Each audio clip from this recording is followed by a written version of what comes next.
Greetings and welcome to the presentation of our game Drone Swarm here at EGX Digital 2020. I'm Chris from Stillalive Studios and your host for this demonstration today. Drone Swarm. Control 32,000 drones. All that power in the palm of your hand. What is Drone Swarm about? Let's have a look at the trailer.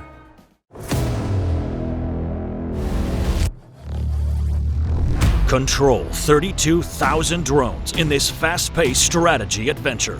Draw attack paths, and a part of the swarm will execute the order, destroying everything in its way. Orchestrate multiple attacks in fast succession, and the swarm will follow. The swarm can also protect. Draw defensive walls to block incoming attacks. But be careful, large walls leave fewer drones for counterattacks. Only deploy them where you really need them. On your journey, you'll gain upgrades for your mothership and new abilities for your swarm. Learn to smash asteroids into enemies, trap them in your walls, devour their ships, and much more. But beware of enemies countering your tactics, wall-busting torpedoes, shielded ships, and shockwave emitters that can disable your drones. You'll need to constantly adapt your tactics on your journey to find New Earth. Drone Swarm. Wishlist us now on Steam. That's right, we have to find a new home planet. And these aliens here don't like the fact that we suddenly show up with our ship and 32,000 drones. Controlling these drones is actually quite easy. Easy to learn, hard to master, as they say. You select an ability, like an attack here, and then draw the path the drones should follow in that mode. Attack mode, for example. As you can see, they obliterate everything that's in their way. The drones are very mesmerizing to watch, like a fluid or swarm of birds. Here comes the second wave. They shoot rockets this time. Let us use the second ability here, the defensive wall. That's the special thing about these drones. You don't have different units. The swarm is fluid and can take on many forms. Offensive as well as defensive and everything in between. So here we are. Let's select the defensive wall and to draw a path where we want that wall to protect us. Notice how I see how many drones will be assigned to that wall. 7,000 in this case. This will become important later. All of the drones are individually simulated. This allows the game to do crazy things, like rockets dealing damage only to certain parts of the wall. You can clearly see how the rockets tear holes in our defenses. Oh, rockets even penetrate our defenses already. Okay, that's enough.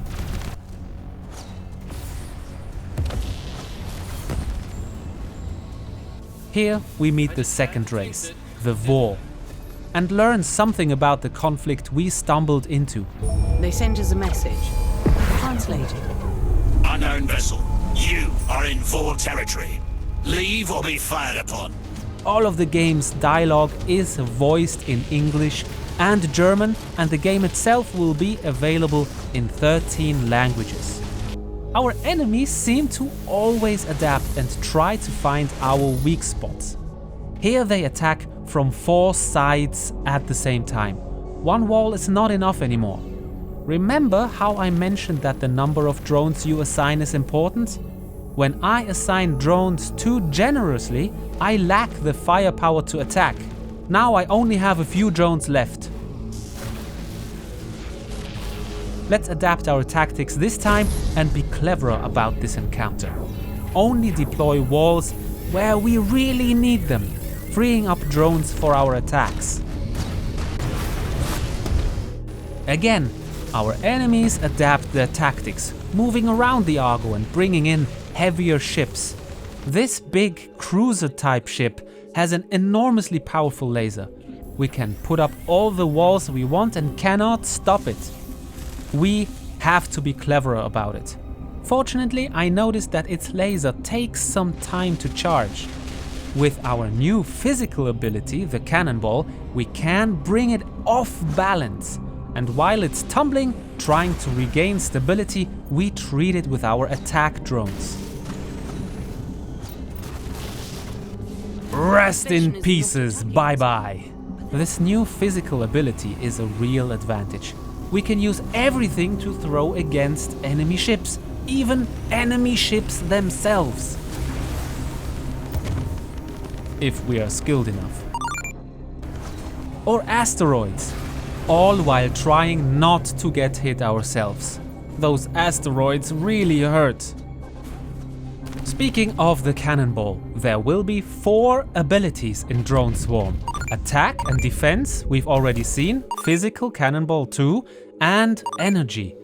Add up to 4 variations for each of those abilities, so for 16 in total. Use the environment and push enemies into electrically charged clouds, disabling their ships, or into exploding clouds. It's all about coming up with clever solutions to intricate tactical situations. Once we won the fight, we can decide where to go next. Keep in mind that you can salvage new technologies from opponents after the fight. Get upgrades and learn new abilities for the swarm. Trying to find the shortest way to a new Earth might not be the best option. Explore the galaxy and get whatever tech you can get your hands on. And we keep getting into these conflicts between the races. Furthermore, they seem to have produced bioweapons which appear to be especially efficient at destroying Vor vessels. And we're now in the middle of their war. Great, just great. I think it's a good time having a look at how this journey started.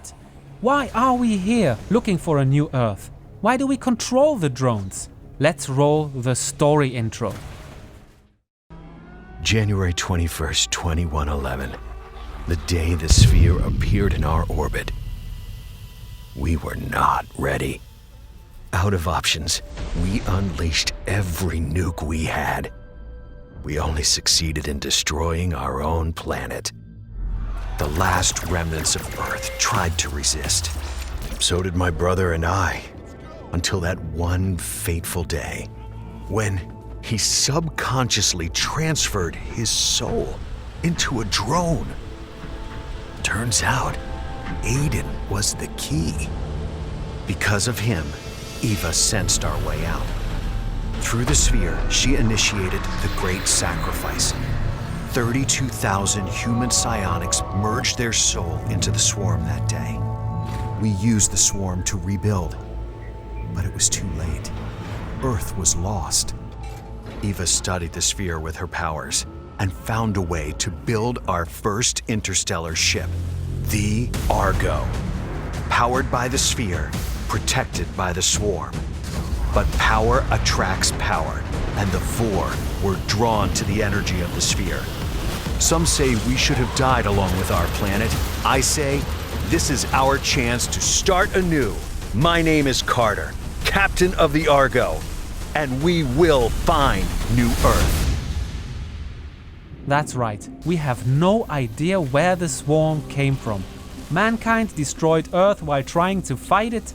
That's why we are looking for a new planet. And through a leap of faith, people with psionic power merged their soul into the drones, which is why we are now in control of them. Fun fact, this intro sequence and all cutscenes in the game are produced by 451 Media, a Michael Bay production company. We are developing the story together with them. There will be 5 comic books telling the story of how it all began, from the moment the sphere appeared in Earth's orbit to the point we set out to find New Earth.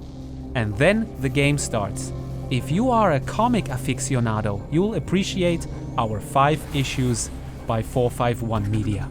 Back in the game, you will quickly learn that Drone Swarm is about using the environment, outsmarting your opponents. In fact, this is the key element. Find your enemies' weak spots and exploit them, all while your enemies gear up, of course, as well, and send more and heavier ships to get rid of you. Both enemy races have small frigates, mid-sized cruisers, and big heavy battleships. Each of the ships has different mount points for weapons and equipment. The tactics you develop in the early game will probably not work anymore later, as enemies equip different weapons and defensive modules. Hey, let's call up Andre, our lead game designer on Drone Swarm, to tell us something about these modules. Hey man. Hey Andre, tell us something about those modules. You should be careful not to sip, actually. We have about 30 weapons and systems that the enemy ships can mount, that are designed specifically to annoy you, either by themselves or, in their combination. They start easy, so as you progress through the game, you notice that they switch from their usual ship-to-ship weapons that they use to fight to go more specifically against the Swarm and the Argo as you progress through the game. So they're bringing out their prototype weapons out of the hangars and gonna use them against your drone. There's also split by factions, like the Dashan use lasers. They're mounted on their fast-moving ships, and they're kind of employing skirmish tactics. The Vor, on the other side, they're exactly the opposite. They're gonna be like super tanky, they're gonna be less mobile but super resilient, and again their ship formations, their loadouts and everything will go into supporting that type of so all in all, the combat events themselves will be as varied as possible because of the way the ship weapons, the ship equipment, the ship formations, and of course the class works in combination with the Argo system, the environment with all its hazards, like whether there's asteroids coming or not. You know that the same encounter in a different setting would play completely different because of the different pressures that the player has. Yeah, with all these ingredients, the intention is to create very distinguishable and memorable fights wherever you get. All right? You heard the man. There are plenty of challenges you need to find a solution for. Drone Swarm will come out October 20th of this year for PC. You can give it a shot now. There is a free demo version on Steam that you can try out. If you like it, you can also pre-order right away. During the pre-order, you will get the deluxe edition of the game for the price of the standard edition as a thank you. The deluxe edition features the original soundtrack, 2 additional weapons for the Argo, and the first issue of the Drone Swarm comic as a digital download PDF. And that's it. Hey, thank you so much for coming along on this journey. I hope you liked our demo of our game Drone Swarm. And hey, why not follow us on Twitter, like our Facebook page, and subscribe to our YouTube channel and our newsletter to always stay up to date of what's happening to Drone Swarm. Thank you so much for watching. Bye.